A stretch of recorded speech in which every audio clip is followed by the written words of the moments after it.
Thank you for staying with us today at 5. I'm Glenda Lewis. Researchers at National Institutes of Health say women who use chemical straighteners are twice as likely to develop uterine cancer later in life.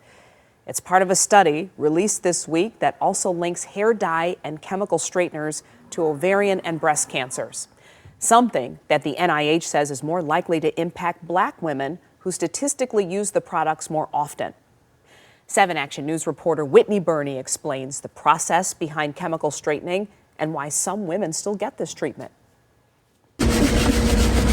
For many Black women, it's like it's a whole new woman.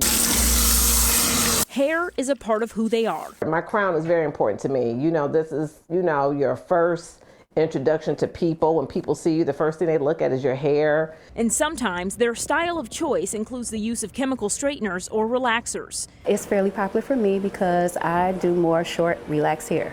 Kimberly August has been in the hair business for nearly 3 decades and says many of her clients get the treatment to maintain their styles. It's just no way around it. When it's short, it has to be relaxed or it's not going to work. It doesn't have to necessarily be bone straight, but it has to be straight in order to hold the style. The active ingredient in relaxers, sodium hydroxide, has now been linked to higher risk of uterine cancer. The National Institute of Health surveyed more than 33,000 women over the course of 11 years. They found that women who use the products more than 4 times a year were twice as likely to go on to develop uterine cancer. And because Black women are more likely to use those products, they're more at risk for the cancer.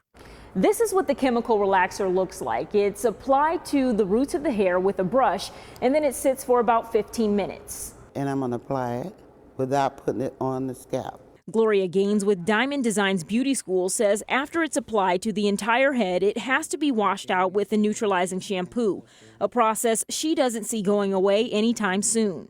Anytime you're using a chemical, it's going to damage your hair anyway, but we're going to put it in our hair. But these are the repercussions of using any kind of chemicals and applying and ingesting them into your body. Nefertiti Harris owns Texture Salon in the New Center area.